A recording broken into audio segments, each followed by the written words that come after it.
Hello friends, कैसे हैं आप लोग। हाँ जी बेटे, इस वीडियो में हम डिस्कस करने जा रहे हैं CA final FR MTP2 Gen 26 exams के लिए। बेटे revisionary test paper Gen 26 exams का आपके साथ शेयर कर चुका हूं।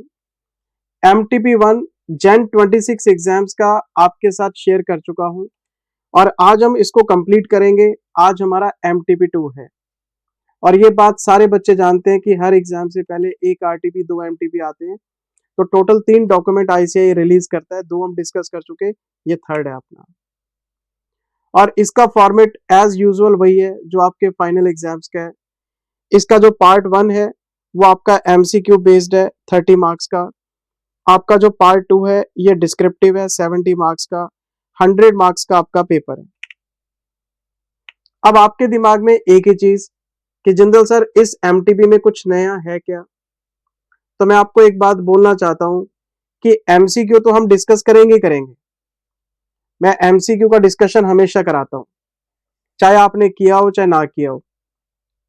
बात आती है डिस्क्रिप्टिव की, तो डिस्क्रिप्टिव में एक भी प्रैक्टिकल क्वेश्चन ऐसा नहीं है जो नया हो, सारे क्वेश्चन पुराने हैं।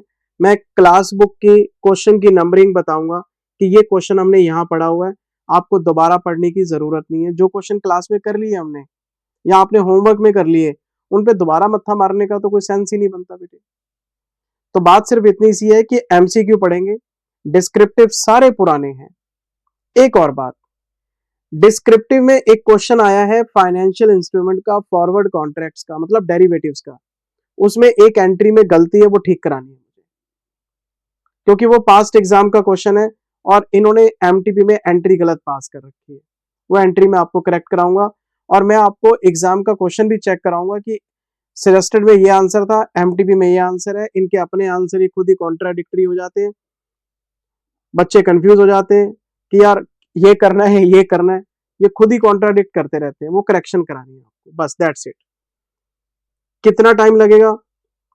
मुश्किल से 35-40 मिनट में MTP निपटा दूंगा मैं आपकी। तो मैं इसको शुरू करने जा रहा हूं बेटे।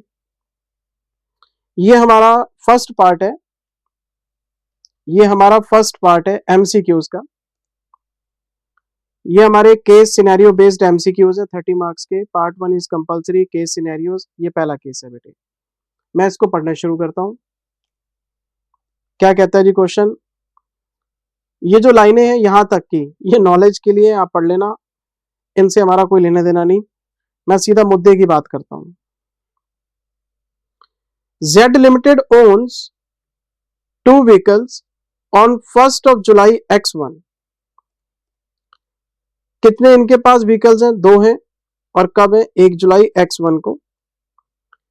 A local regulation was passed which requires Z Limited to undertake modification to its vehicles to enable reduction of harmful emission। सबसे बड़ी प्रॉब्लम क्या बेटे आज की? पॉल्यूशन। तो इनके पास जो व्हीकल्स हैं वो पुराने मॉडल के होंगे। सरकार कहती है मॉडिफिकेशन कराओ भैया, मॉडिफिकेशन नहीं कराओगे तो पेनल्टी लगाएंगे, नहीं तो आपके व्हीकल सड़कों पे नहीं चल सकते। The modification should have been completed by 31st of December X1। Modification यहां तक पूरा हो जाना चाहिए। तो मॉडिफिकेशन आपकी जो डेट है, लास्ट डेट, वो है 31 दिसंबर X1। और अगर आपने 31 दिसंबर X1 तक मॉडिफिकेशन नहीं कराया फिर पेनल्टी लगेगी, और अगर पेनल्टी लग गई तो फिर लगेगा इंड AS 37। आपको पेनल्टी का प्रोविजन बनाना पड़ेगा। क्यों? क्योंकि प्रोविजन की डेफिनेशन आपको आती है, there should be some present obligation whether legal और constructive. It should be due to past events, outflow must be probable and reliable estimate should be available. 4 condition होती है। यहां पे रेगुलेशन की बात हो रही है, सरकारी चीजें हैं तो लीगल ऑब्लिगेशन आएगा। मैं एक बार जरा आगे पढ़ता हूं।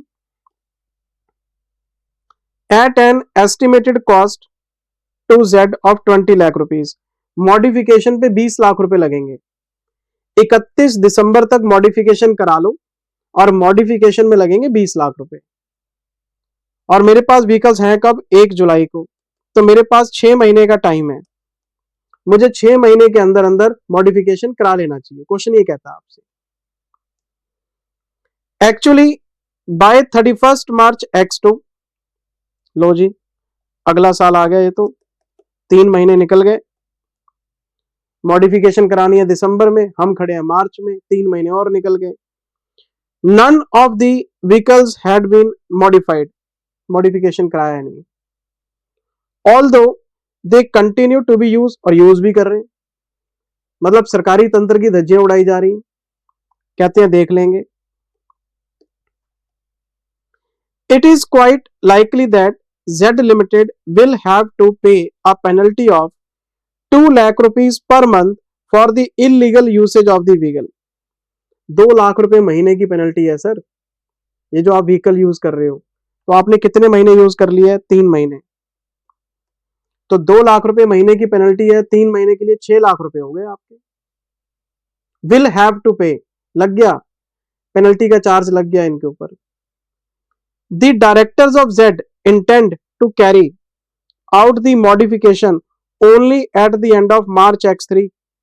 मान ही नहीं रहे बात, मान ही नहीं रहे बात, अगले साल X3 next year, due to, कहते जी पैसे वैसे नहीं है हमारे पास मॉडिफिकेशन के, मॉडिफिकेशन के पैसे नहीं है हमारे पास, तो इन्होंने मॉडिफिकेशन X2 में भी नहीं कराया, X3 में जाके कराएंगे, काफी late. They expect that penalty will become payable very shortly as legal action has been initiated against Z। इनके खिलाफ सरकारी कार्रवाई शुरू हो गई है। मुझे बताओ हम खड़े कहां हैं, हम खड़े हैं यहां 31 मार्च X2 को, और हमने मॉडिफिकेशन कहां कराना था, हमने मॉडिफिकेशन कराना था यहां। 3 महीने निकल गए हैं सर, 2 लाख रुपए के हिसाब से 6 लाख की पेनल्टी है, और जो डिफॉल्ट अगले साल करेंगे X2 X3 में, ये तो कह रहे हैं जी हम तो X3 तक नहीं कराएंगे, तो 24 लाख की पेनल्टी फिर अगले साल बुक करेंगे। अभी हम खड़े हैं 31 मार्च X2 को, 31 मार्च X2 को खड़े हैं, 3 महीने का डिले है, 6 लाख की पेनल्टी है। ये चीज क्वेश्चन आपसे पूछेगा, मैं आपको एमसीक्यू चेक कराता हूं इसका बेटे, क्या कहता है एमसीक्यू। ये देखो बहुत ही ढीठ कंपनी है, डरते ही नहीं है लोग कानून तोड़ने से। ये देखो क्वेश्चन क्या कहता है, पहला MCQ, What will be the amount of provision of penalty for illegal use of automobiles which Z Limited have to pay as on 31st March X2। हम यहां खड़े हैं 31 मार्च X2, और मॉडिफिकेशन कहां तक कराना था, यहां तक। कितने महीने का डिले है, 3 महीने का, 2 लाख रुपए महीने की पेनल्टी है, 6 लाख रुपए, क्या 6 लाख रुपए है, ये रहा जी 6 लाख रुपए।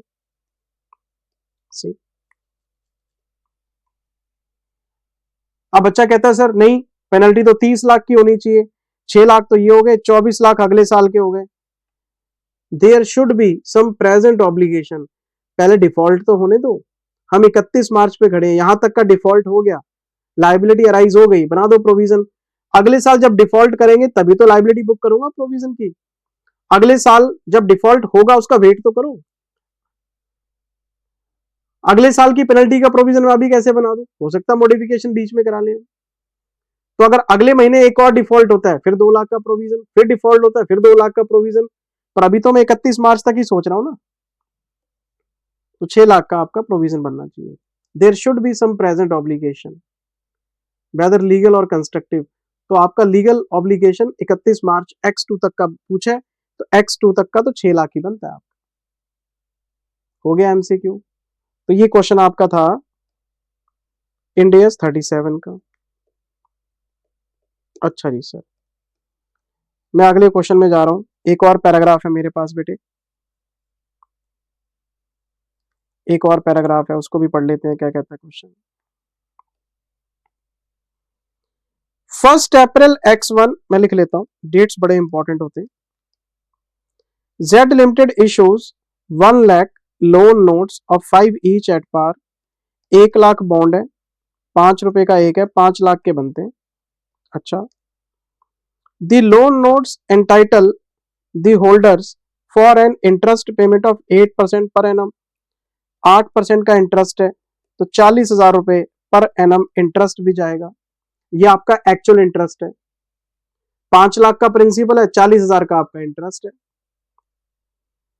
Payable annually in arrears, advance में नहीं देना ब्याज, इन एरियर्स साल के एंड में ब्याज देना। The loan notes are repayable at par 31 March X5, X1, X2, X2, X3, X3, X4, X4, X5। बताओ कितने साल का टेन्योर है? 4 साल का। तो पहले साल में 40,000 दूंगा, फिर 40,000 दूंगा, फिर 40,000 दूंगा, फिर 5,40,000 दूंगा। लाइबिलिटी आपकी रिडीम हो जाएगी। पक्की बात है, ये क्वेश्चन आपका इंड AS 109 का है। अगर ये कन्वर्टिबल बॉन्ड्स होते तो कंपाउंड फाइनेंशियल इंस्ट्रूमेंट बन जाता। ये आपके नॉर्मल बॉन्ड्स हैं तो ये फाइनेंशियल लायबिलिटी है। अब या तो IRR लगेगा या आपका मार्केट रेट लगेगा, क्योंकि फाइनेंशियल लायबिलिटी पे आपको अमोर्टाइज्ड कॉस्ट मेथड लगाना पड़ता है। लायबिलिटी में मैंने आपको बताया था OCI तो होता ही नहीं, दो ही मॉडल होते हैं, या तो अमोर्टाइज्ड या P&L। P&L दो जगह लगता है, या तो लगेगा डेरिवेटिव्स में अनफेवरेबल, और या फिर आपका कंटिंजेंट कंसीडरेशन 103 का। पूरा फ्लो चार्ट आपको बना के दिखाया था क्लास में। तो इसमें अमोर्टाइज्ड कॉस्ट मेथड लगना है, क्योंकि डेरिवेटिव तो है नहीं, कंटिंजेंट कंसीडरेशन है नहीं। As an alternative to repayment the holders can elect to convert the notes into equity shares. लो कर लो बात, ऑप्शनल कन्वर्जन आ गया अगली लाइन में। तो मैं सोच रहा था कंपाउंड फाइनेंशियल इंस्ट्रूमेंट नहीं है, नहीं भैया कंपाउंड फाइनेंशियल इंस्ट्रूमेंट है, क्योंकि ऑप्शनल कन्वर्जन का केस आ गया। तो मार्केट रेट पे तोड़ेंगे हम इसको। CFI के दो टुकड़े करने पड़ते हैं मार्केट रेट पे, एक लायबिलिटी एक इक्विटी, और ये ऑप्शनल है तो प्रिंसिपल को भी तोड़ेंगे हम, प्रिंसिपल को डिस्काउंट करेंगे हम। और बताओ मार्केट रेट क्या चल रहा है? मार्केट रेट चल रहा है सर 10% का। तो कोई बात नहीं, हमें क्या करना चाहिए अब? हमें डिस्काउंटिंग करनी चाहिए। मैं स्क्रीन पे कर देता हूं यहीं पे। ये मेरे पास कुछ एनुटीज हैं 10% की। ये एनुटी दे रखी है 4 साल की, ये तो 40,000 के काम आ जाएगी। और ये दे रखा है आपको PV factor eight the end of 4th year. मैं यही कर देता हूँ ना। 40,000 का इंटरेस्ट है 3.17, 5 लाख का आपका प्रिंसिपल है 0.6830। बताओ जरा प्रेजेंट वैल्यू क्या आई?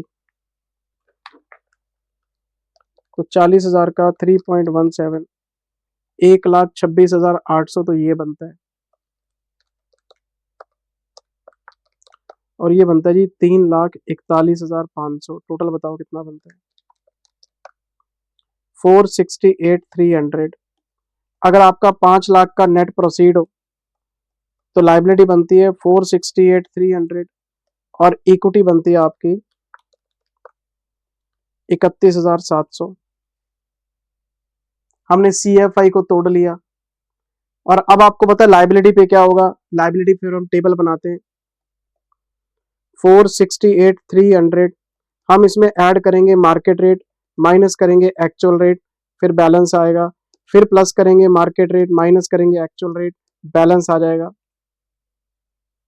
प्लस कितना करना है? 10%, माइनस करना है 8%। यही चलता रहेगा। अब मुझे ये देखना है MCQ में क्या मांग रहा है आपसे। हमसे क्वेश्चन मांग रहा है जी MCQ में, थर्ड MCQ पढ़ो जरा। आपसे क्वेश्चन कह रहा है what will be the finance cost of convertible loan notes issued by Z for the period ending March X2। तो कोई बात नहीं, हमारी लाइबिलिटी कितनी आई थी? 468,300। करो इसका 10%, तो ये बनेगा 46830। ड्यू करेंगे मार्केट रेट से, पे करेंगे 40,000। ड्यू करेंगे 10%, पे करेंगे 40,000। और अमोर्टाइज्ड कॉस्ट मेथड में लाइबिलिटी चेंज होती रहती है हर साल। तो इंटरेस्ट आपका ये बनता है बेटे, जो प्रॉफिट एंड लॉस में जाएगा। देखो ऑप्शन है क्या? 46,830, ये रहा जी ऑप्शन सी ऑप्शन है। है ना आसान क्वेश्चन, सारे कॉन्सेप्ट्स आपने पढ़े हुए बेटे। ऑन 1 अप्रैल X1, मैं क्वेश्चन के अगले पार्ट में आ गया। Z limited had to equity investments, जैसे इसने बोला इक्विटी इन्वेस्टमेंट, ये क्वेश्चन भी आपका 109 का है।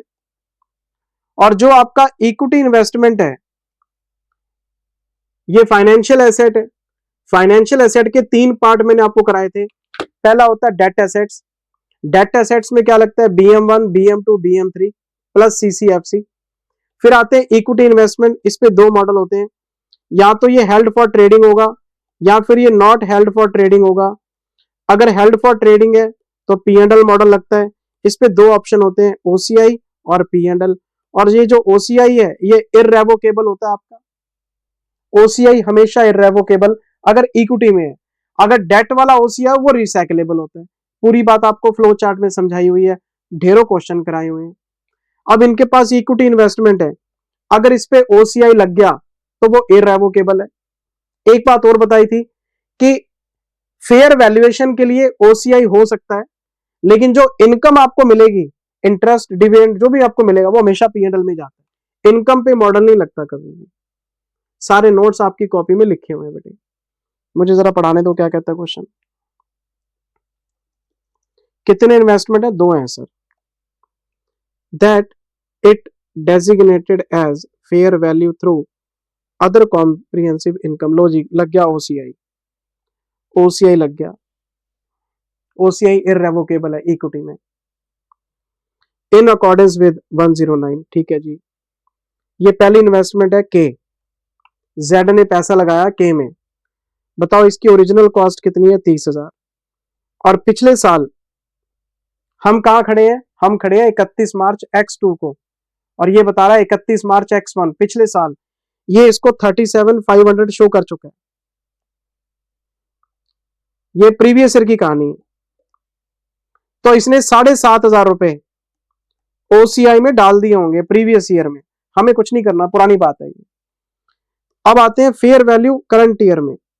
कहता है नॉट एप्लीकेबल। क्यों, इन्वेस्टमेंट बेच दिए होंगे तभी एप्लीकेबल नहीं हो रहा। देखो लिखा हुआ है 28 फरवरी को Z ने इन्वेस्टमेंट बेच दिए हैं के 50,000 रुपए में। कोई बात नहीं, सेलिंग प्राइस हमारा 50,000 है, कैरिंग अमाउंट हमारी ये रही 37,500 है, तो 12,500 का प्रॉफिट हो गया आपको के में। ये OCI में जाएगा। 12,500 रुपए का प्रॉफिट ऑन सेल है, OCI में डाल देंगे। एक तो ये हो गया। फिर हमारे पास है H। 27,500 का खरीदा था, 35 पे आ गए, तो ये जो डिफरेंस है इसको छोड़ो। 35 को 38,500 करना है, 3,500 रुपए, ये फिर प्लस हो गया। पिछले साल 35,000 पे आ गए, करंट ईयर में 38,500 है। 3500 का गेन हो गया आपको। मैं इसमें जोड़ूंगा 3500 का गेन, क्योंकि ये भी OCI में जाएगा। तो आपका टोटल गेन कितना हो गया, 16,000 रुपए का। एक प्रॉफिट ऑन सेल है, एक fair value balance sheet date में चेंजेस आ रहे हैं।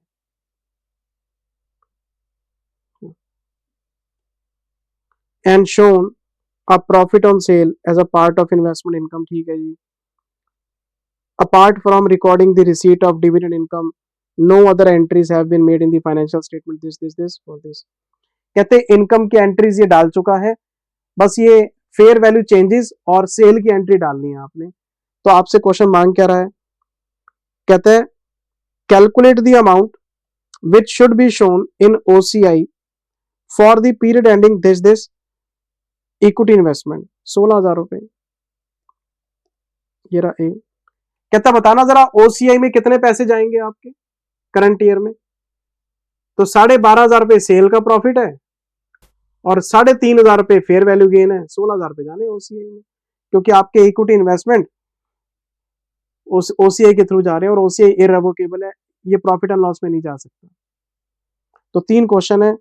पहले का ऑप्शन आ गया C, दूसरे का आ गया A, और इसका क्या था, C। लो जी, CAC। मैं आपको चेक करा देता हूं।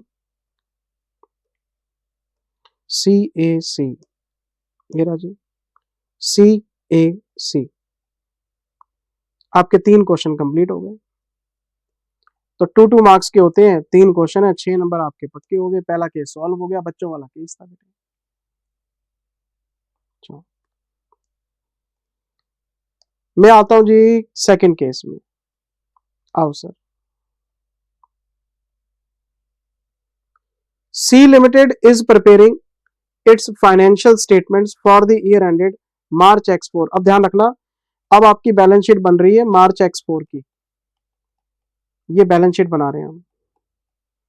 अच्छा, क्वेश्चन आगे पढ़ने दो मुझे जरा। ये इस क्वेश्चन का जो फर्स्ट पार्ट है यहां तक, ये इंड एस 1 का है। और इंड एस 1 किस चीज पे है? प्रेजेंटेशन पे, करंट नॉन करंट पे, शेड्यूल 3 भी इसी में कवर होती है आपकी। तो जितनी भी चीजें आने वाले 12 महीने में, वैसे तो कॉन्सेप्ट 12 महीने का होता नहीं, 12 महीने और operating cycle whichever is higher होता है, लेकिन अगर ऑपरेटिंग साइकिल ना हो तो 12 महीने के हिसाब से सोच लेते हैं। आने वाले 12 महीने में जो पैसा आएगा और जाएगा वो करंट है, बाकी नॉन करंट है। सिंपल सी बात है। लो क्वेश्चन पढ़ लेता हूं। 1 अप्रैल X3, बैलेंस शीट कब की बना रहा हूं? मार्च X4 की। मैं कहां खड़ा हूं? मैं खड़ा हूं साल की शुरुआत में, in the beginning of year. C limited issued 1 lakh 10 rupees bonds for 10 lakh rupees.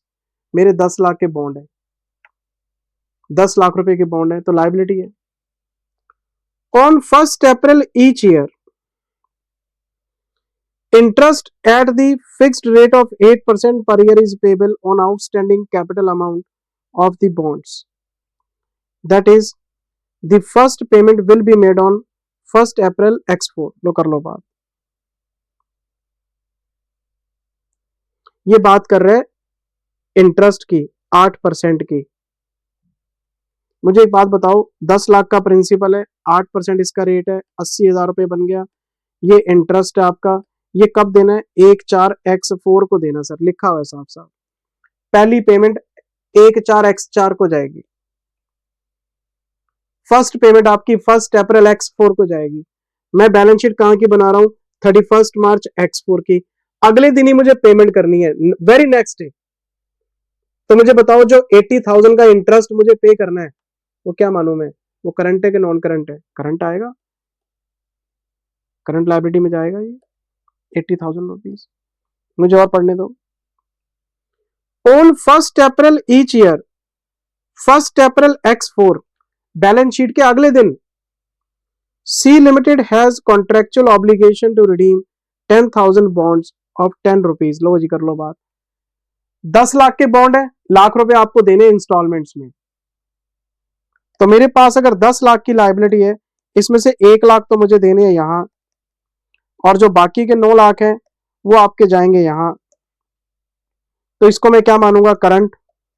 और इसको क्या मानूंगा मैं? Non current.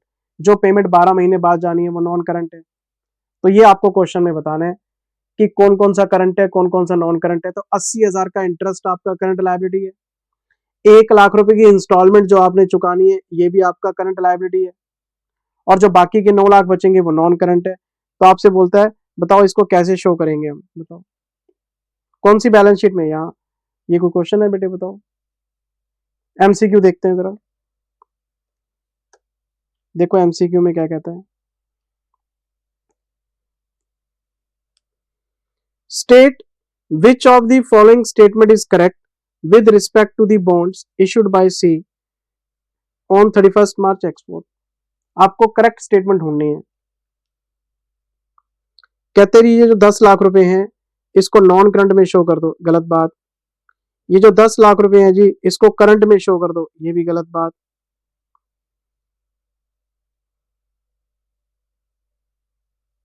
ये जो 80,000 का इंटरेस्ट है और 1 लाख रुपए की आपकी लाइबिलिटी है, इसको आप शो कर दो would be presented as non current, ये भी गलत है।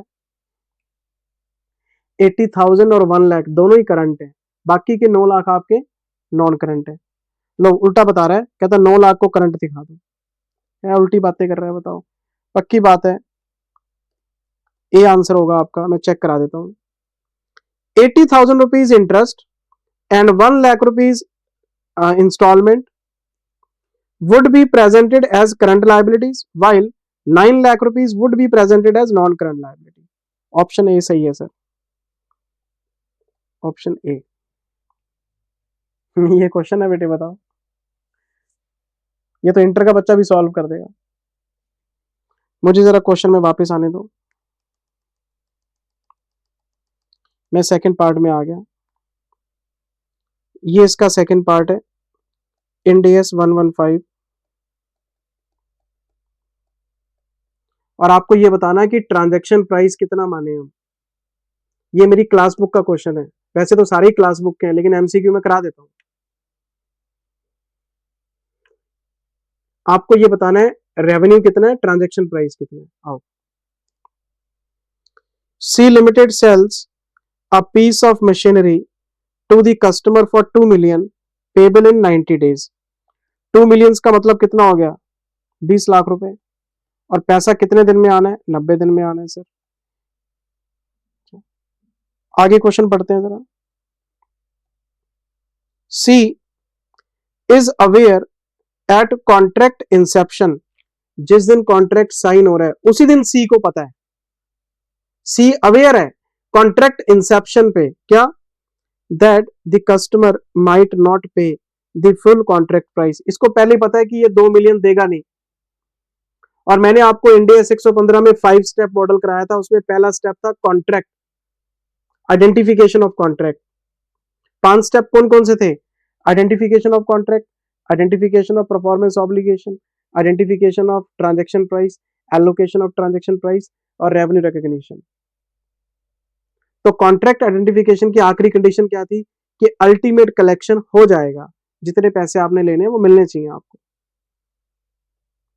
सी limited estimates that the customer will pay at least 1.75 million which is sufficient to cover C Limited's cost of sale 1.5 million।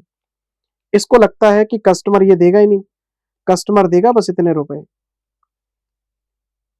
17.5 million ही आएंगे, या 17.5 लाख ही आएंगे। इनको पता है कि वो 2.5 लाख रुपए काट के देगा, लेकिन 17.5 लाख रुपए भी इतने हैं कि आपको प्रॉफिट हो जाएगा, क्योंकि कॉस्ट आपकी 15 लाख है, कोई नुकसान नहीं है, कोई प्रोविजन नहीं बनाना आपने। लेकिन बेचा आपने 20 लाख में, मिलेंगे 17.5, आपको ऐसा लगता है। Which C limited is willing to accept, ये एक्सेप्ट भी कर लेगा, because it wants to grow its presence in the market. कहता मैं पैसे एक्सेप्ट कर लूंगा अगर ये 17.5 लाख भी देगा, क्योंकि मुझे मार्केट में ग्रो होना है। ये रिलेशनशिप बना रहा है सर कस्टमर्स के साथ। C limited has granted similar price concession in comparable contracts, और ये पहली बार नहीं हो रहा, हम पहले भी इस तरह के कंसेशन देते रहे हैं, इसलिए इसको पता है कि मांग रहे हैं 20 लाख, 20 लाख मिलेंगे नहीं, मिलेंगे 17.5 lakh. C limited concludes that it is highly probable that it will collect 1.75 million and such amount is not constrained under variable consideration guidance। ये कहता है नहीं जी नहीं, मैं कंक्लूड करता हूं मेरे को इतने मिलेंगे। तो आप बताओ ट्रांजैक्शन प्राइस क्या है, 20 लाख रुपए? अरे नहीं भैया, जब इसको पता है 17.5 लाख आएंगे तो 17.5 लाख ही मानेंगे, फिर हम 20 लाख क्यों मानेंगे? पहले 20 लाख का रेवेन्यू बुक करो, फिर 2.5 लाख का डिस्काउंट डालो, रेवेन्यू 17.5 लाख बुक कर लो जब आपको पता है कितने ही आएंगे। ये क्लास का क्वेश्चन मैंने कराया हुआ है, सर्टेनिटी, कलेक्शन भी तो सर्टेन होना चाहिए आपका। तो देखो इसका एमसीक्यू क्या कहता है, what is the transaction price in the arrangement. ये आपका ट्रांजैक्शन प्राइस है सर, इसका ऑप्शन है बी। सब किए हुए क्वेश्चन आपके बेटे। अच्छा, फिर मैं आ गया इसके थर्ड पार्ट में। ये इसका थर्ड पार्ट है, ये किस चीज के ऊपर है, ये है इंड AS 8 के ऊपर। इंड AS 10 भी लगेगा इसमें और इंड AS 8 भी लगेगा, मिक्स केस स्टडी है, आपने पढ़ी हुई है क्लास में, मैं फिर भी रीड कर देता हूं। 15 अप्रैल X4। पहले मुझे बताओ मैं बैलेंस शीट कब की बना रहा हूं, मैं बैलेंस शीट बना रहा हूं 31 मार्च X4 की, ये रही बैलेंस शीट डेट। और ये डेट मुझे क्या बता रहा है, 15/4/4, 15 दिन बाद।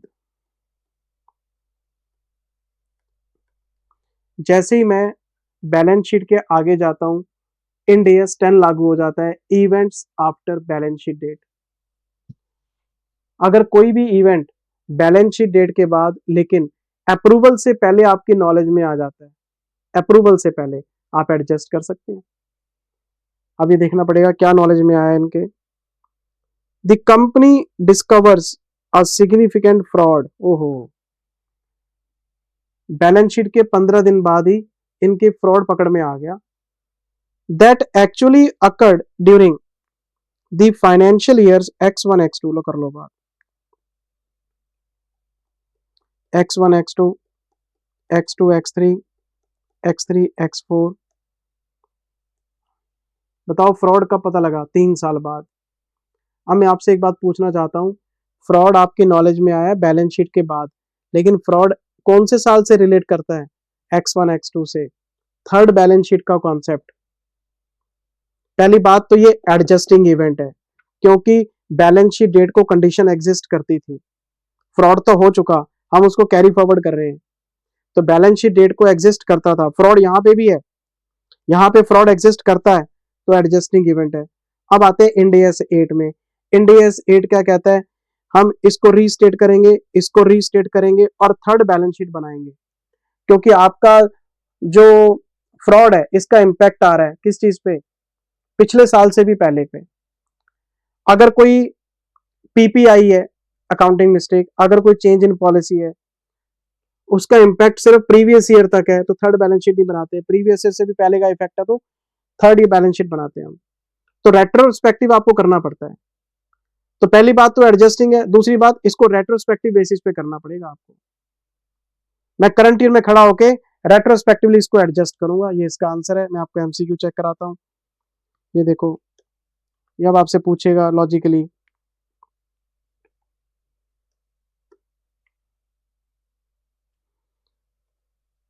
ये देखो पहला, ये आंसर मैं काट रहा हूं, क्यों, नॉन एडजस्टिंग लिखा हुआ है, नॉन एडजस्टिंग रॉन्ग आंसर है। यहां पे भी नॉन एडजस्टिंग लिखा हुआ है, ये भी रॉन्ग आंसर है, दो तो कट गए। अब बी और सी में से लेना है। इसमें लिखा हुआ है विद रेट्रोस्पेक्टिव, इसमें लिखा हुआ है विदाउट रेट्रोस्पेक्टिव, ये भी गलत है। पहली बात, जो डिस्कवरी हुई है फ्रॉड की, ये एडजस्टिंग इवेंट है, क्योंकि जो फ्रॉड है वो रिपोर्टिंग पीरियड पे एग्जिस्ट करता था, hence to be adjusted in the year X3 X4 with retrospective adjustment। करना पड़ेगा सर आपको, बी ऑप्शन है सर इसका। दो तो इसलिए कट गए क्योंकि नॉन एडजस्टिंग है, एक इसलिए कट गया क्योंकि रेट्रोस्पेक्टिव मना कर रहे हैं, प्रोस्पेक्टिवली बेसिस पे थोड़ा ना करेंगे।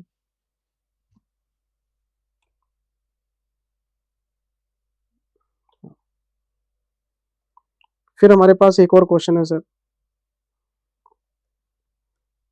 मैं आ गया लास्ट पार्ट पे। ये हमारा इस क्वेश्चन का लास्ट पार्ट है। ये पार्ट किस चीज पे पूछा इन्होंने, इंड एस 12 पे, इंड एस 12 एंड 103। हमने क्लास में डिटेल में पढ़ा था डीटीएल ऑन गुडविल, और मैंने क्लास में बार बार एक ही बात बोली थी कि अगर आपकी गुडविल टैक्स डिडक्टिबल है तो हम उस पर डीटीएल बनाएंगे, और अगर आपका क्वेश्चन कह देगा कि गुडविल टैक्स डिडक्टिबल नहीं है तो नो डेफर टैक्स।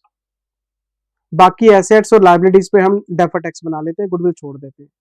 लेकिन अगर क्वेश्चन ने कह दिया जी नहीं गुडविल हमारी टैक्स डिडक्टिबल है, तो गुडविल पे फिर अलग से डीटीएल बनता है, आपको पता है इस बात का। और अगर मना कर देता हम इग्नोर कर देते हैं। वही क्वेश्चन है, मैं पढ़ के बताता हूँ आपको, देखो हमारा किया हुआ कॉन्सेप्ट है बेटे। C limited has recognized goodwill worth 80,000 in the past for a business combination। 80 lakh की गुडविल थी। During the current year it has impaired the goodwill by 16 lakh. 16 lakh से वैल्यू कम होगी क्योंकि इंपेयरमेंट हो गया। गुडविल का अमोर्टाइजेशन तो पॉसिबल ही नहीं है, गुडविल का एनुअली इंपेयरमेंट टेस्ट करना होता है आपने, और इसके लिए इंडिकेशन भी नहीं चाहिए होता आपको। तो 80 को 16 से कम कर दिया, 64 रह गया। The carrying amount of goodwill is 64। ठीक है जी, आगे पढ़ना। अमोर्टाइजेशन और impairment of goodwill is not deductible as per the tax regulation applicable in the jurisdiction where C limited files returns। क्या लिखा हुआ है? Goodwill is not deductible. और अगर आपकी गुडविल टैक्स डिडक्टिबल नहीं है तो कोई भी डेफर टैक्स इस पे नहीं बन सकता। बात ही खत्म, कहानी खत्म। और इसी चीज पे इन्होंने एमसीक्यू बनाया, कहते हैं what is the amount of defer tax to be recognized on goodwill. Goodwill पे डेफर टैक्स मांग रहा है, ये रहा टी, नो डेफर टैक्स लायबिलिटी और एसेट। ये चीज आपकी नॉलेज में है, क्लास नोट्स में लिखी हुई है। अपने क्लास नोट्स खोलो, देखो गुडविल पे क्या लिखा है आपने। इसका ऑप्शन क्या है? डी। अच्छा बताओ कौन कौन से ऑप्शन आ गए? A B B D, A B B D, 4 option है सर। 4 5 6 7 अभी चेक कर लेते हैं।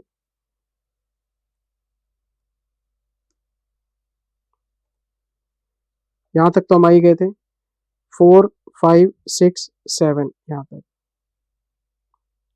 ए B B and D, A B B D. तो 3 और कहां तक आ गए? 7 तक, 3 और 4 7, 7 दूनी 14 नंबर पक्के हो गए सर आपके। एमसीक्यू हो गया। हमें अगले केस पे जाना चाहिए। सिंपल है बेटे, बिल्कुल ही। इस बार तो कुछ हार्ड आया नहीं, कुछ मुश्किल नहीं है इसमें। हम सर आ गए केस नंबर 3 में।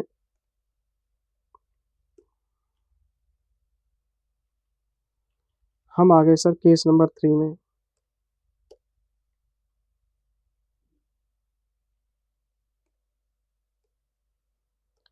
केस नंबर 3 3 3 3 3 3 3 3 3 ये रहा जी। आओ सर, क्या कहता है question? ABC Limited acquired an asset 3 years ago at a cost of 5 million। 3 साल हो गए, एक एसेट खरीदी है 5 मिलियन की। ठीक है सर, 50 लाख रुपए हो गए। ठीक है। The depreciation method adopted for the asset was 10% WDV। WDV अगर मान लो मेरे पास 50 लाख की एसेट हो, पहले साल का डेप्रिसिएशन 5 लाख, ये आ गया 45, फिर डेप्रिसिएशन 4.5 लाख, फिर ये कितना आ गया?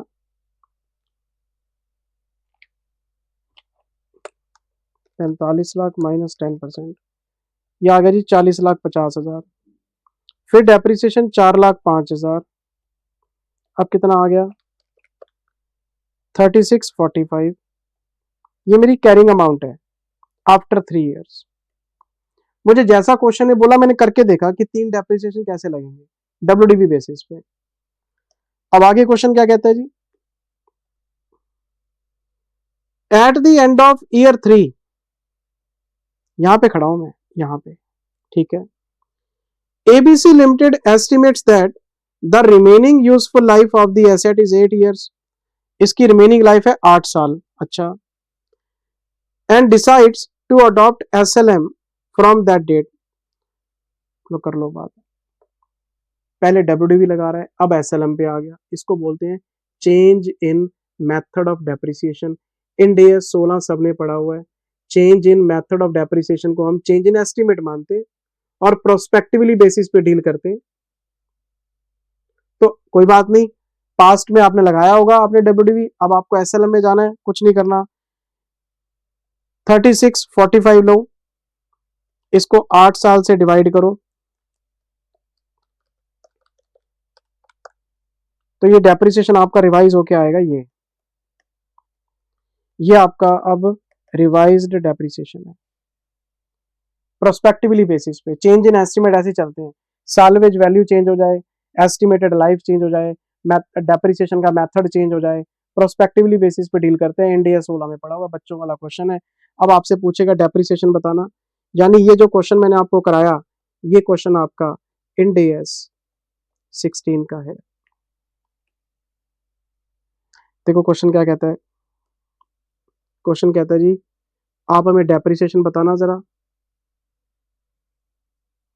डेप्रिसिएशन बताना। तो ये रहा डेप्रिसिएशन आपका डी, नहीं सॉरी, ध्यान से, कौन से साल का डेप्रिसिएशन मांग रहा है?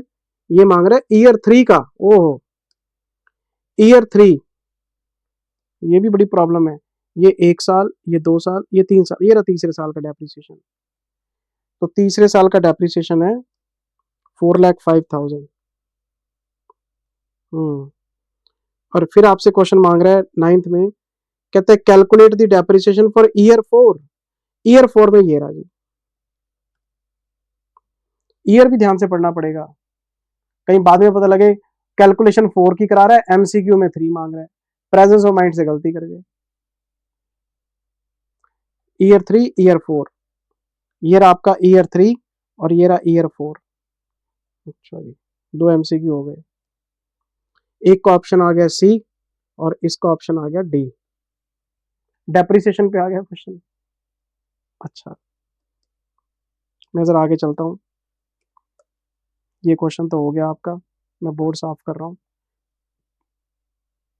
अच्छा जी सर, मैं आ गया अगले पार्ट में। यहां से लेके यहां तक ये क्वेश्चन है सर इंड AS 103 का,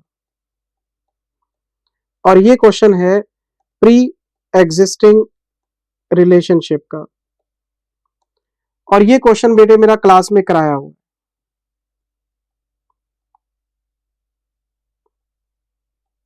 मैं आपको पहले चेक करा दूं कि क्या यही क्वेश्चन है, ध्यान से पढ़ लो। ABC Limited acquires PQR for a consideration of 1 crore 4 years ago। Line पढ़ लिया आपने? ये हमारी क्लास बुक में ये रहा, क्वेश्चन नंबर 38 है, और मेरा कराया हुआ क्वेश्चन है कि जी ABC कंपनी ने 1 करोड़ में एक्वायर किया है 4 साल पहले। ये क्वेश्चन मेरा कराया हुआ है, तो मैं इसको नहीं समझा रहा दोबारा, पहले मैं आपको पूरा कॉन्सेप्ट रिवाइज कराऊंगा, फिर क्वेश्चन पढ़ाऊंगा। आपने किया हुआ, क्यों आपका टाइम वेस्ट करूं बेटे? मैं इसके बस एमसीक्यू में जा रहा हूं और सॉल्यूशन लगाता हूं आपकी स्क्रीन पे। ये रहा सॉल्यूशन, मैंने निकाल रखा है, तो जैसे जैसे पूछता जाऊंगा इसमें से देख देख के आपको बताता जाऊंगा। फॉर एग्जाम्पल,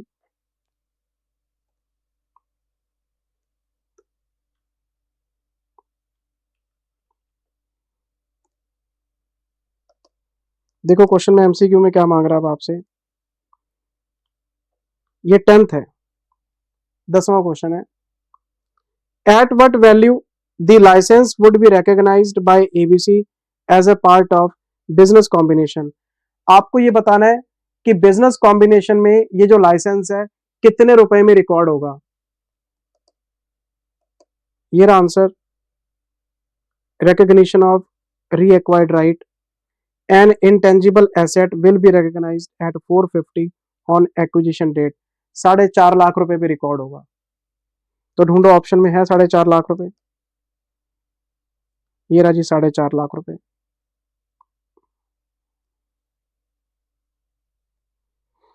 2.5 लाख भी नहीं है, 2 लाख भी नहीं है, 7 लाख भी नहीं है, इसका ऑप्शन है डी।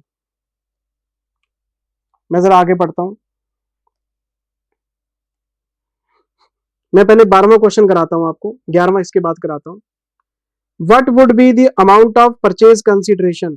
आपको पीसी बताना है कितना। अगर आपको पीसी बताना है तो ये रहा पीसी, परचेज कंसिडरेशन आया था 9820, 98,20,000। ढूंढो ऑप्शन में है क्या। ये रहा जी 98,20,000, इसका ऑप्शन क्या आ गया, बी।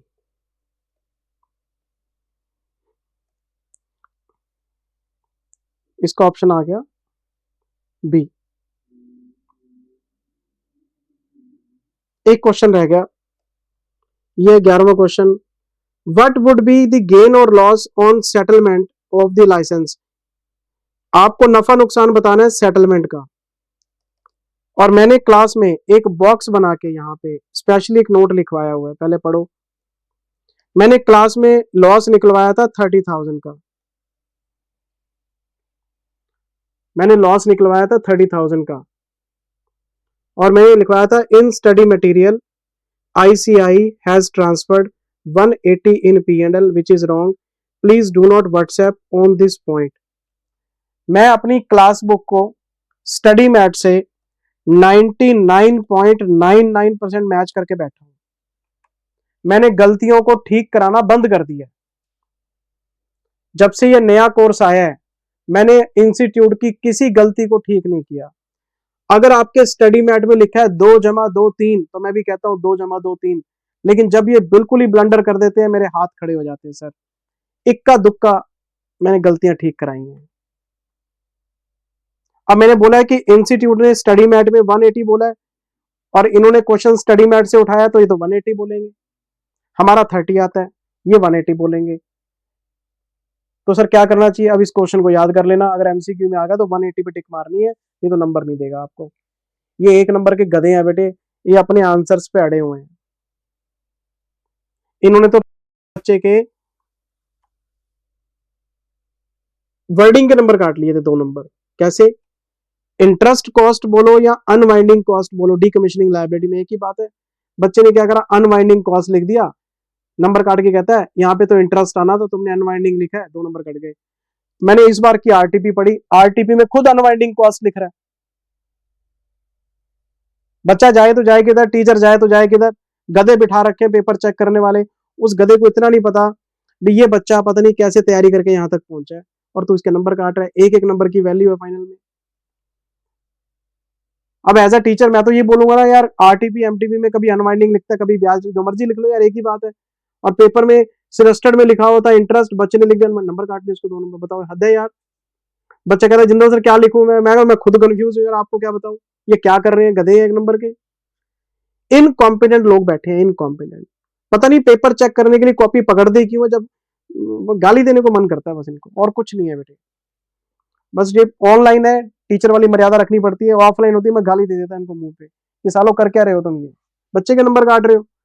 पता नहीं उसके पेरेंट्स उसके लिए कितनी आस लगाए बैठे हैं कि बच्चा डिग्री लेगा, बच्चा पता नहीं कैसे तैयारी करके वहां तक पहुंचा है। तुम साले 1 नंबर में नंबर काट लेते हो उसके, और वो 1 नंबर से एग्जामिशन मिस कर जाता है, 1 नंबर से ग्रुप फेल हो जाता है। गधे हैं बेटे, गधे हैं, बिल्कुल गधे हैं, हाथ खड़े हैं। तो ये देखो, अगर मैं इसके ऑप्शन दिखाऊं आपको, तो इसका ऑप्शन है 180, ये तो 180 बोलेंगे बेटे, इसलिए मैं आपको चेक करा रहा था, 180 बोलेंगे बी। मैं तो इनके हिसाब से बोल रहा हूँ। अब हमारे पास ऑप्शन आ गए हैं C D D, C D D, C D D, और ये आ गया बी, और अगला क्या था? सी। अच्छा, ये था बी। एक सेकेंड, 8वें का सी, 9वें का डी, 10वें का डी, फिर 11वें का बी, और 12वें का क्या आया था? 12वें का भी B. C D D B B. अब ये क्वेश्चन पेंडिंग है, आओ जरा क्या कहता है क्वेश्चन। ये क्वेश्चन इन्होंने कहां से पूछा? ये पूछा जी इन्होंने इंडेस 33 में से। आओ जरा क्या कहता है क्वेश्चन।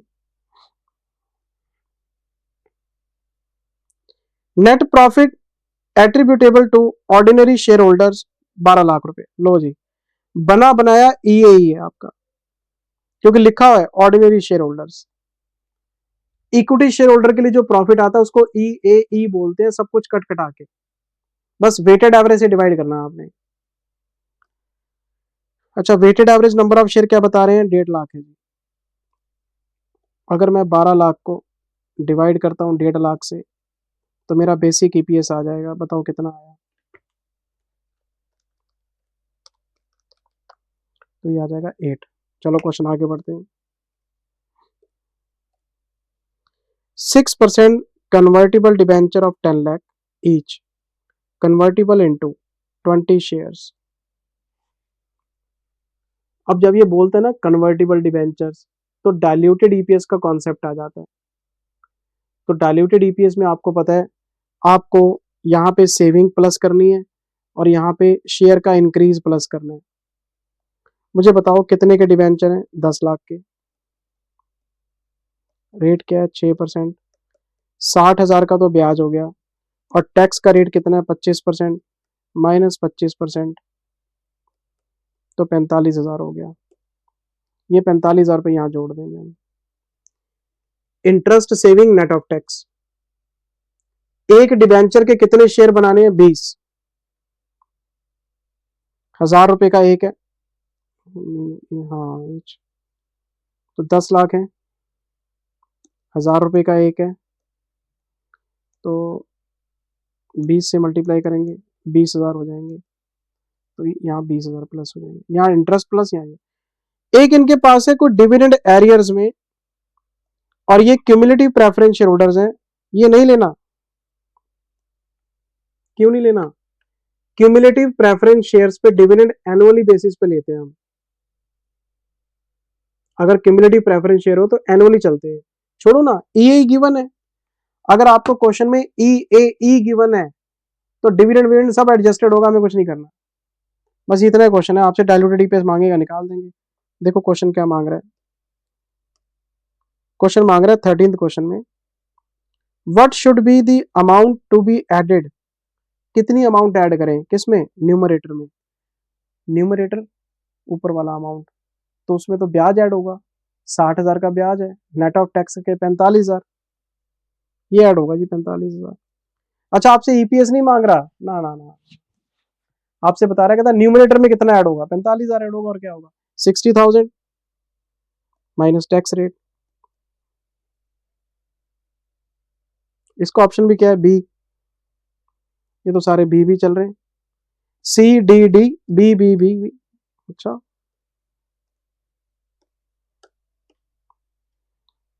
हम 7वें तक आ गए थे ना, 8वें से चेक करो।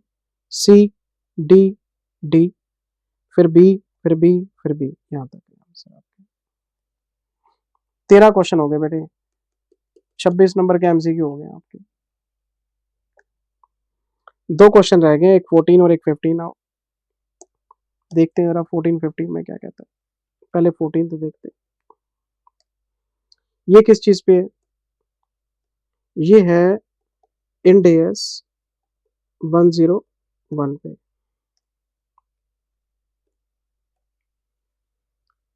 Grapes limited is one of the recently acquired subsidiaries of Apple during X3 X4।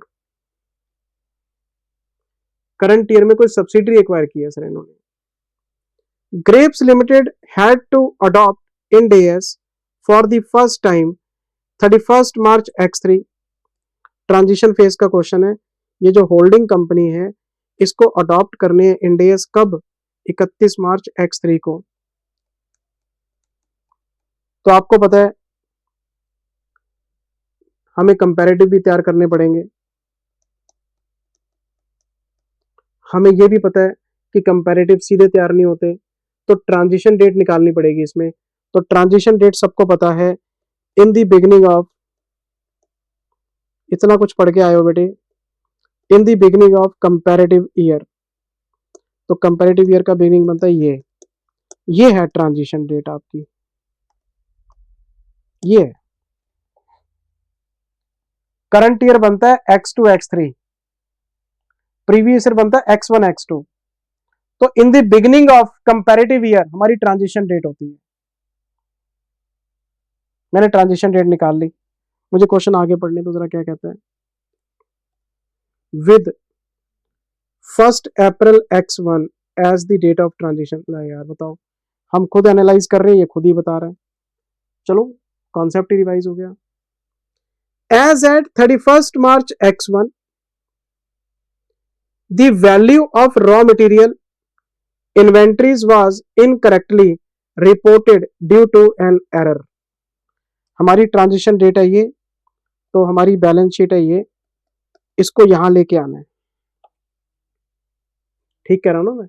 हमारी ट्रांजिशन डेट है 1 अप्रैल X1, तो उससे पहले वाली बैलेंस शीट AS के हिसाब से बनी होगी, उस पे AS2 लगा होगा, उसको हमें इंड AS2 में लेके आना है। पर ये कहता है जी वैल्यू गलत है, इनकरेक्ट है, इनकरेक्ट है। 31 मार्च X1 जो ट्रांजिशन से पहले वाली बैलेंस शीट है उसमें रॉ मटेरियल की वैल्यू ही गलत है। अब मैं आपको याद कराता हूं 101 मैंने क्या बोला था। मैंने बोला था 101 में इंड AS 8 काम नहीं करता। आपका जो इंड AS 8 है उसमें चेंज इन पॉलिसी का कॉन्सेप्ट होता है। तो चेंज इन पॉलिसी को हम रेट्रोस्पेक्टिव बेसिस पे चेंज करते हैं, लेकिन मैंने आपको बोला था ट्रांजिशन फेज में चेंज इन पॉलिसी होता ही नहीं। एएस को इंड एएस में लेके जा रहे हैं, तो एक तरह से फर्स्ट टाइम इंट्रोडक्शन हो जाता है ये। तो इंड एएस 8 का बताया हुआ चेंज इन पॉलिसी का कॉन्सेप्ट 101 में नहीं लगता। लेकिन मैंने एक बात और बताई थी, एरर।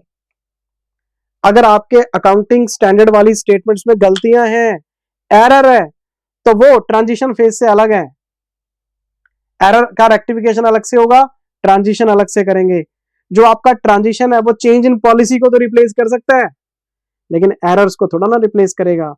एरर को अलग रखते हैं, बस आपको ऑप्शन ढूंढ के बतानी है। मैंने पूरा कॉन्सेप्ट आपको रिवाइज करा दिया है। ये देखो ऑप्शन क्या है, मैं आपको ढूंढ देता हूं। The first Ind AS financial statement shall distinguish the correction of errors from changes in accounting policy and reported as a part of reconciliation 1 April X1। ये है सर इसका आंसर। अब ऊपर क्या लिखा हुआ है, कहते हैं जी 31 मार्च X2 में ठीक कर दो, 31 मार्च X2 को ठीक कर दो, 31 मार्च X, डेट ही गलत है इनमें। जब हमारी ट्रांजेक्शन डेट ये है, तो ट्रांजिशन डेट से पहले वाली बैलेंस शीट में गलती है, तो ट्रांजिशन डेट को तो ठीक करूंगा मैं, और अलग अलग रिपोर्ट करूंगा कि भाई ये पॉलिसी चेंज हो रही है, ये आपकी एरर ठीक कर रहा हूं। ये तो डेट से गलत लिखी हुई है, ऑप्शन डी आएगा इसका।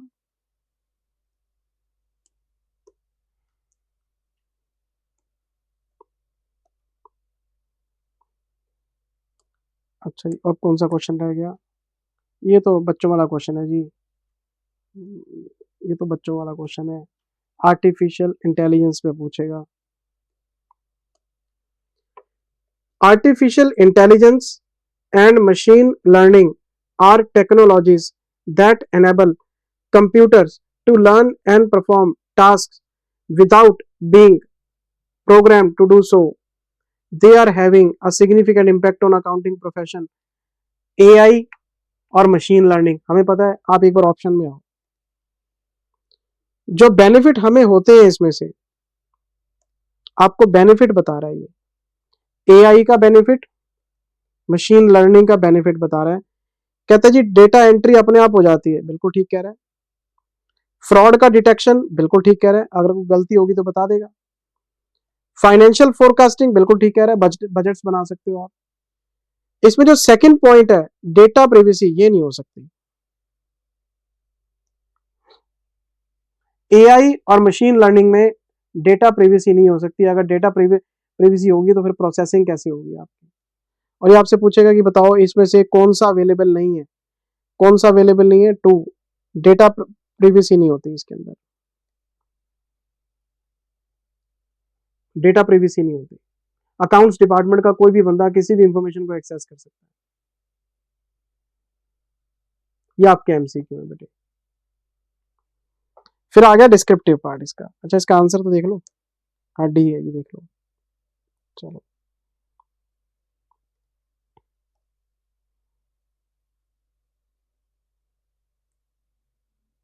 मैं आ गया डिस्क्रिप्टिव पार्ट में। डिस्क्रिप्टिव पार्ट में बेटे ये पहला क्वेश्चन है आपका 103-110 बिजनेस कॉम्बिनेशन एंड कंसोलिडेशन। ये मेरा कराया हुआ क्वेश्चन है। अब आप वहीं सर कहाँ कराया हुआ है, मैंने आपको न्यूली एडेड क्वेश्चंस दिए थे जब May 25 का स्टडी मैट आया था, ठीक। ये उसका क्वेश्चन नंबर 3 है। जो नए क्वेश्चन ऐड हुए थे May 25 स्टडी मैट में, ये उसका क्वेश्चन नंबर 3 है। जिन बच्चों के पास न्यू बुक गई है, जिनके पास नई किताब गई है, क्योंकि जब लॉट खत्म हुआ होगा तो ये नए क्वेश्चन हमने किताब में डाल दिए होंगे, तो क्लास बुक में हो सकता है आपके पास क्वेश्चन नंबर 27 भी हो, अगर नई किताब होगी आपके पास तो। कॉम्प्रिहेंसिव प्रॉब्लम्स में, इंड एएस 110 में, ये क्वेश्चन मैंने 110 में डलवा दिया, क्वेश्चन नंबर 27 कॉम्प्रिहेंसिव प्रॉब्लम में, लेकिन मैंने न्यूली एडेड क्वेश्चन शेयर किए थे आपके साथ May 20। टेलीग्राम पे चेक करो, पीडीएफ पड़ा है। अरे छोड़ो, आपके गूगल ड्राइव में जाओ, लास्ट फोल्डर चेक करो, उसमें पड़ा है। वीडियोस भी पढ़े और पीडीएफ भी पढ़े, सारे चैप्टर के शेयर किए हुए। ये उसका क्वेश्चन नंबर 3 है, मेरा कराया हुआ है। अगर आपने न्यूली एडेड क्वेश्चंस किए हैं, इसकी जरूरत नहीं करने की, हो गया ये रहा सर 2A। ये किस चीज पे है? ये है सर इंड AS 109 पे। ये फॉरवर्ड कॉन्ट्रैक्ट का क्वेश्चन है, डेरिवेटिव का क्वेश्चन है सर। ये क्वेश्चन बिल्कुल आसान है, वेरी वेरी सिंपल। बस लास्ट में एक एंट्री में मिस्टेक है, वो मिस्टेक मेरे को करेक्ट करानी है आपको। बाकी क्वेश्चन ये हमारी क्लास बुक में है, मैं दिखाता हूं आपको क्वेश्चन। ये रहा हमारी क्लास बुक का क्वेश्चन नंबर 146 है, पेपर का क्वेश्चन है, रिपीट किया है इन्होंने, लेकिन मैं कराता हूं आपको। देखो क्या कहते हैं। विधि bank agreed on 15th April X1 to sell 60,000 USD to Satvik Limited in the future date 31st March X2। पहले मुझे बताओ कॉन्ट्रैक्ट डेट क्या है? आप मुझे बताओ कॉन्ट्रैक्ट डेट क्या है आपकी? तो आप बोलेंगे जिंदल सर कॉन्ट्रैक्ट डेट है 15 अप्रैल X1। अच्छा, सेटलमेंट डेट क्या है? जिंदल सर सेटलमेंट डेट है 31st ऑफ मार्च X2। तो डेरिवेटिव का पहला फीचर, वैसे मैंने आपको डेरिवेटिव यूनिट नंबर 6 में कराया था 109 में। मैंने 3 फीचर बताए थे। पहला, फ्यूचर डेट पे सेटल होता है। इनिशियल इन्वेस्टमेंट 0 होती है या नेग्लिजिबल होती है। और थर्ड, अंडरलाइंग एसेट की वैल्यू चेंज होगी तो कॉन्ट्रैक्ट की वैल्यू चेंज होगी। और अंडरलाइंग जो एसेट है वो करेंसी हो सकती है, वो आपका कमोडिटी हो सकती है, वो आपका इक्विटी हो सकती है, वो आपका इंटरेस्ट हो सकता है। Interest swap, currency option, future, सब बताया हुआ आपको। तो पहला फीचर तो मिल गया कि फ्यूचर डेट पे सेटल हो रहा है, लेकिन मुद्दा क्या है, बात कर रहे हैं बैंक की, और बैंक पे तो इंड AS लगते ही नहीं। बैंक पे तो इंड AS लगते ही नहीं, तो ये बैंक की बात क्यों कर रहे हैं? आपसे बैंक की बुक्स मांगेगा ही नहीं, या आपसे सात्विक की बुक्स मांगेगा। ये देखो,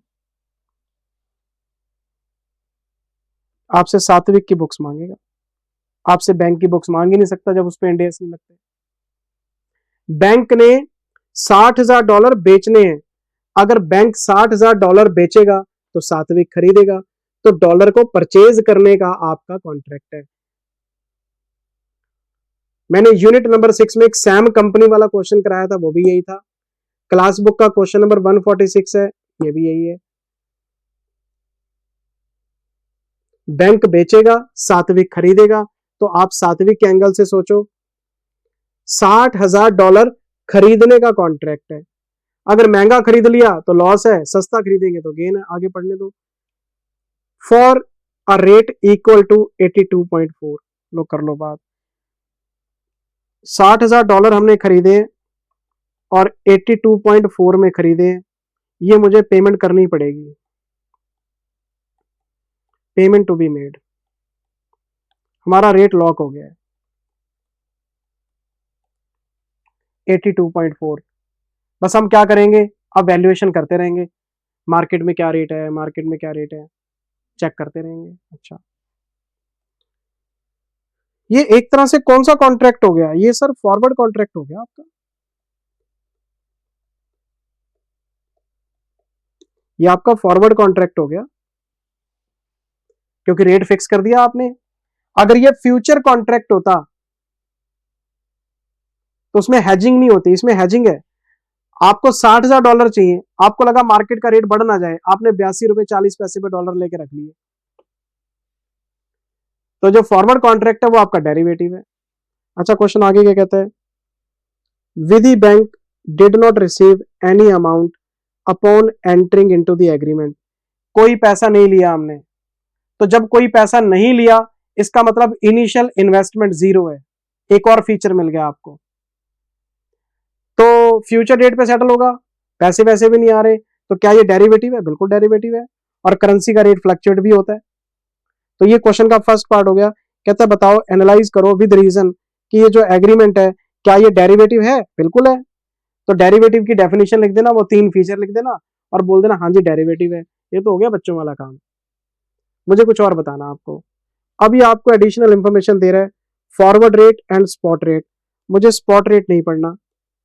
मैं स्पॉट रेट क्यों पढ़ूंगा? क्यों पढ़ूंगा स्पॉट रेट?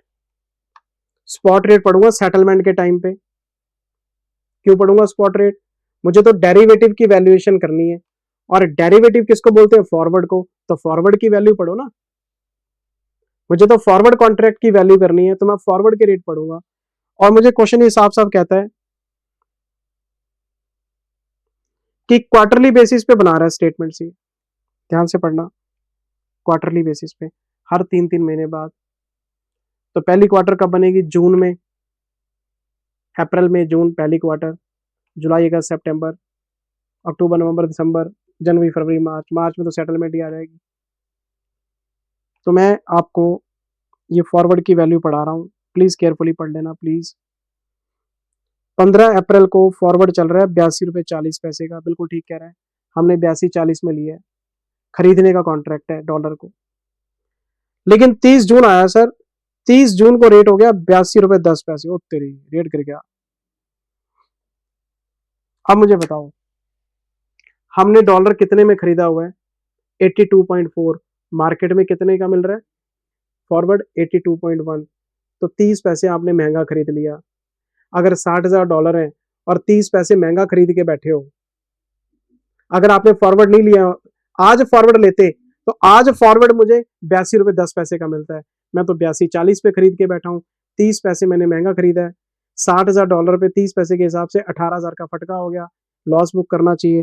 तो अगर आप 30 जून को एंट्री पास करेंगे तो हम लिखेंगे profit and loss account debit to derivative financial liability 18,000 रुपये, $60,000 इंटू 30 पैसा। मैं जरा अगली डेट पे चलता हूँ। फिर आ गया सितंबर, 82.15 रेट बढ़ गया सर। अब ये रेट आपका 5 पैसे से बढ़ गया। अब मेरे को गेन हो गया। छोड़ो गेन भी क्यों हुआ, मैं आपको दोबारा चेक कराता हूँ। हमने 82 रुपये 40 पैसे में खरीदा था, अब रेट चल रहा है 82 रुपये 15 पैसे। गैप बताओ कितना आया? 25 पैसे। 25 पैसे का मतलब कितना हुआ? 15,000 रुपये। यही है ना? पहले हमने गैप क्या निकाला था? 82.4 माइनस 82.1, तो ये था 30 इंटू 60, ये 18,000 आया था। लेकिन अब 15 आ रहा है। मैं तो 18 का लॉस बुक कर चुका हूं, अब मुझे लॉस रखना है 15, तो 3,000 रिवर्स करने पड़ेंगे मुझे। मैं 18,000 का लॉस रख के बैठा हूं, रखना है 15, 3,000 रिवर्स करूंगा तो एंट्री क्या पास करूंगा? एंट्री पास करूंगा 30 सितंबर को, DFL डेबिट टू P&L 3,000 रुपए। लो जी, अब मैं 15,000 पे खड़ा हूं। पहले 18,000 का लॉस था, मैंने 3,000 की लाइबिलिटी रिवर्स कर दी। मैं फिर आगे बढ़ गया। फिर मेरे पास है जी 31 दिसंबर आ गया, रेट हो गया 82.5। लो कर लो बात, 82.5 माइनस मैंने कितने में लिया है? 82.4 में 10 पैसे इंटू 60,000, 6,000 रुपये का गेन आ गया सर। गेन कैसे आया भाई? 6,000 रुपये का गेन कैसे आया? मैंने एक चीज खरीद रखी है 82 रुपये 40 पैसे में, और मार्केट में बिक रही है 82 रुपये 50 पैसे की। मैंने 10 पैसे सस्ती खरीदी हुई है, और अगर मैं सस्ती खरीदूंगा तो मेरे को गेन होगा। तो $60,000 इंटू 0.10, 6,000 रुपये का गेन है। लेकिन प्रॉब्लम क्या है? मैं 15,000 नेगेटिव बैठा हूं। तो पहले तो मैं अपनी DFL रिवर्स करूंगा 15,000 की, जो 18 माइनस 3, ये बैलेंस पड़ा है मेरे पास। अब मैं DFA बुक करूंगा 6,000 रुपये का।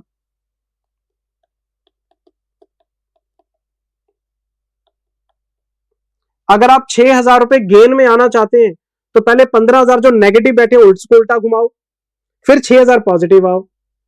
अच्छा, हम तो काफी नेगेटिव बैठे थे ना, पहले 18 नेगेटिव था, फिर 3 रिवर्स हो गया, 15 पे आ गए, अब 6,000 पॉजिटिव जाना है, तो 15 नेगेटिव है, 6 पॉजिटिव, 21,000 रिवर्स होगा ना P&L में। पहले पुराना लॉस रिवर्स करो, फिर 6,000 पॉजिटिव आओ। हाँ, तो P&L में कितना जाएगा? 21,000 रुपए। अब आ गए सेटलमेंट का टाइम। बताओ सेटलमेंट के टाइम पे क्या चल रहा है? अब 31 मार्च आ गई सर, मैं 31 मार्च को फॉरवर्ड नहीं पढ़ूंगा। मेरी बात ध्यान से सुनना, मैं आपको MTP की मिस्टेक बताने जा रहा हूं। 31 मार्च X2 मेरा सेटलमेंट का दिन आ गया बेटे। सेटलमेंट के दिन मैं फॉरवर्ड क्यों पढ़ूंगा? मैं स्पॉट रेट पढ़ूंगा, क्योंकि अब सेटलमेंट का टाइम आ गया है। 82 रुपए 5 पैसे का रेट है। मैं बैंक के पास गया, मैंने बैंक को बोला $60,000 दे दो। मैंने बैंक को बोला $60,000 दे दो, तो बैंक क्या कहेगा? बैंक कहेगा $60,000 दे देते, लेकिन आपने एक रेट फिक्स किया हुआ है 82.4। हम आपके अकाउंट से 82.4 के हिसाब से पैसे काट लेते हैं। आपको डॉलर चाहिए ना, ले लो, तो हम आपके अकाउंट से ये पैसा काट लेते हैं और आपके अकाउंट में फॉरेन करेंसी डाल देते हैं आज के रेट पे। आज फॉरेन करेंसी का रेट है 82.05 और आपने हमसे खरीद रखा है 82.4 में। आपके खाते से 82.4 कटेगा। जब आपका कॉन्ट्रैक्ट 82.4 का है और आज का रेट है ये, तो आप हमसे 82 रुपए 5 पैसे के डॉलर ले जाओ और 82 रुपए 40 पैसे जो आपका प्रॉमिस है वो दे जाओ अपनी एंट्री। अच्छा, मैंने बोला अच्छा एंट्री कैसे डलेगी? मैं बोलूंगा बैंक अकाउंट डेबिट, जो फॉरेन करेंसी मुझे मिलेगी वो मिलेगी $60,000 82.05, जो मेरा आज का रेट है उसमें मेरे को मिल जाएंगे, लेकिन मैं लिखूंगा टू बैंक $60,000 जो मेरा प्रॉमिस है,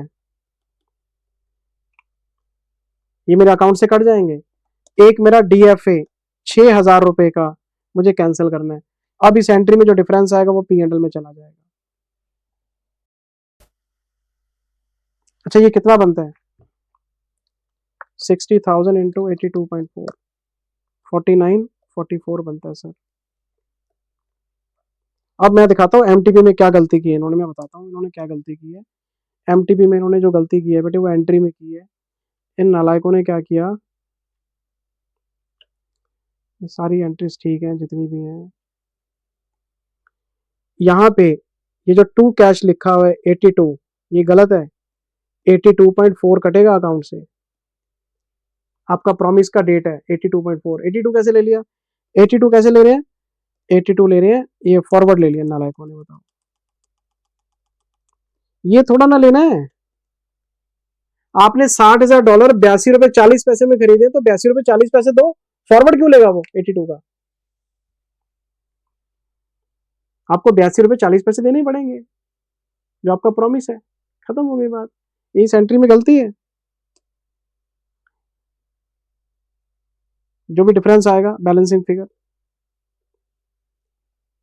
मैं आपको चेक कराता हूँ। इन्हीं का आंसर है बेटे, ये रहा ना, मैंने स्क्रीन पे लगा रखा है, ये रहा, ये इन्हीं का आंसर है। देखो आपकी स्क्रीन पे कितने डॉलर खरीदे हैं? 40,000।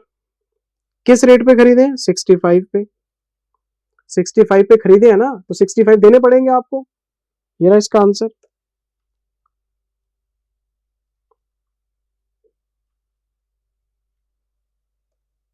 टू कैश 65 देने पड़ेंगे आपको, ये वो कहने वाली बात है। 62 मिल जाएगा आपको। क्यों? 62 आपका आज का रेट है, स्पॉट रेट आपका।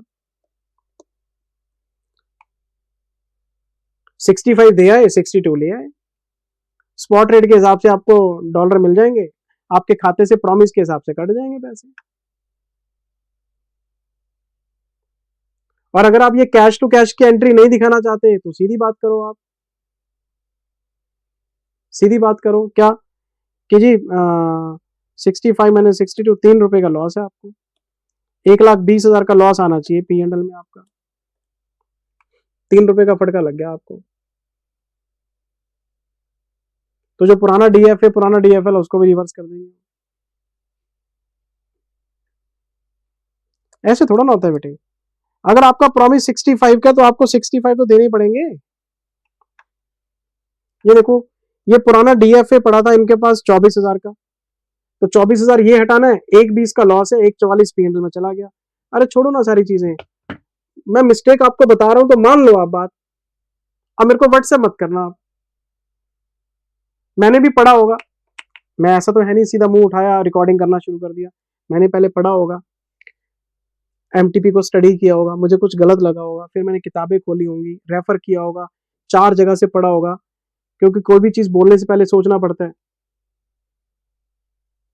तो मान लो जो मैं कह रहा हूं आपसे, यहाँ पे एंट्री गलत है इनकी। फॉरवर्ड रेट पे एंट्री थोड़ा ना होती है, ये देना है और ये लेना है। मैं आपको वैसे चेक करा देता हूँ, ये देखो 82.40, 82.05, 35 पैसे का आपको लॉस हो गया है ना, 35 पैसे का लॉस। डॉलर चल रहा है 82 रुपए 5 पैसे का, आपको मिला है 82 रुपए 40 पैसे का, 35 पैसे का फटका है। $60,000 पे बताओ कितना हुआ ये, मैं आपको भी बता के देता हूँ। ये फटका हो गया जी 21,000 का, और एक 6,000 रुपए का आपने डीएफए रिकॉर्ड किया हुआ है। एंट्री में 27,000 रुपए का डिफरेंस आना चाहिए। अगर 27,000 का डिफरेंस नहीं आ रहा तो एंट्री गलत है, सीधी सी बात है। इसको ठीक कर लेना बेटे आप प्लीज, इस एंट्री को ठीक करने की जरूरत है मेरे बच्चे। यहाँ पे 27,000 आएगा और यहाँ पे 60,000 इंटू 82.4944 आएगा। एक बार चेक करना बेटे, इतने ही आ रहा है ना, 4923, हाँ बिल्कुल ठीक है, इतने ही आ रहा है। इसको आप देख लेना आप। इसके बाद क्या सर, पुराने क्वेश्चन है सारे। ये क्वेश्चन नंबर 2B है बेटे, question number 2B Ind AS 113 का क्वेश्चन है, फेयर वैल्यू मेजरमेंट का। क्लास बुक में आओ, क्वेश्चन नंबर 3 है, पेज नंबर 119 है, मॉड्यूल नंबर 6 है। पुराना क्वेश्चन है, नया नहीं है। मैं फिर आगे बढ़ गया। Question number 3A Ind AS 23, Ind AS 23 class book में आओ, क्वेश्चन नंबर 37 है, पेज नंबर 76 है, मॉड्यूल 1 है। इसका जो और पार्ट है, हाँ और पार्ट, ये इंड एएस 19 का क्वेश्चन है।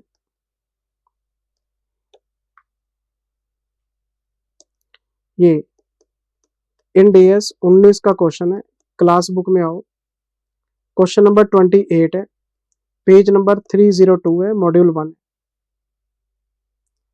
अच्छा जी सर, मैं फिर आ गया क्वेश्चन नंबर बी में।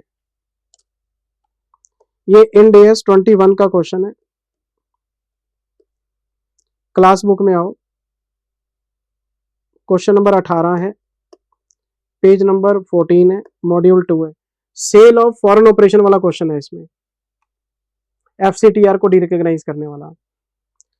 फिर आ गया जी क्वेश्चन नंबर 4A, बताओ जी 4A क्या कहता है। इंड एएस 40 का क्वेश्चन है बेटे, इन्वेस्टमेंट प्रॉपर्टी का। क्लास बुक में आओ, क्वेश्चन नंबर 33 है, पेज नंबर 160 है, मॉड्यूल 1 है। बी में आओ, इंड एएस 108 का क्वेश्चन है, क्लास बुक का क्वेश्चन नंबर 4 है, डिट्टो, पेज नंबर 94 है, मॉड्यूल नंबर 2 है। आप चाहे मैच कर लो, मैंने मैच किए हुए हैं सारे। क्वेश्चन नंबर 5A है, 115, इंड एएस 115, क्लास बुक में आओ, क्वेश्चन नंबर 59 है, पेज नंबर 39 है, मॉड्यूल नंबर 4 है। Bill and hold, buyer request पे माल की अगर डिलीवरी पेंडिंग हो, सेल बुक नहीं करते हम, ये वही क्वेश्चन है, बिल एंड होल्ड वाला, cut copy paste ditto question है। 5B 101 transition date, class book में आओ, क्वेश्चन नंबर 25 है, class book question number 25, page number कौन सा है जी 22, मॉड्यूल कौन सा है जी 7। सी में आओ, ये एथिक्स वाला क्वेश्चन है, प्रोफेशनल एथिक्स, क्लास बुक का क्वेश्चन नंबर 8 है, पेज नंबर 63 है, मॉड्यूल नंबर 7 है। एथिक्स वाला क्वेश्चन, प्रोफेशनल एथिक्स। फिर आगे बढ़ गया 6A इंडियस 34, क्लास बुक का क्वेश्चन नंबर 12 है, पेज नंबर 39 है, मॉड्यूल नंबर 6 है। 6B Indians 2 inventories, class book का क्वेश्चन नंबर 42 है, पेज नंबर 22 है, मॉड्यूल 1 है। Indians 20 government grants, class book का क्वेश्चन नंबर 9 है, पेज नंबर 121 है, मॉड्यूल नंबर 2 है। ये होगी जी आपकी एमटीपी। एक भी क्वेश्चन मुझे तो पुराना नया मिला नहीं बेटे। क्वेश्चन आपका फॉरवर्ड कॉन्ट्रैक्ट्स का भी पुराना ही है, बस उसमें एक मिस्टेक थी, वो आप देख लेना प्लीज। एमटीपी 2 डन हो गई, एमसीक्यू वगैरह देख लेना बेटे। मेरी तरफ से बहुत बहुत शुभकामनाएं, बेस्ट विशेष है, अच्छे से पेपर लिख के आना, कॉन्फिडेंस रखना। बहुत कुछ पढ़ा आपने क्लास में, पूरी पेशेंस के साथ, लगन के साथ पेपर देना, जल्दबाजी मत करना, घबराना नहीं है, अपना नाम चमकाना है, अपने माँ बाप का नाम चमकाना है, और थोड़ा सा नाम हमारा भी चमका देना। ठीक, बेस्ट विशेष, best of luck, love you all, God bless you, bye bye.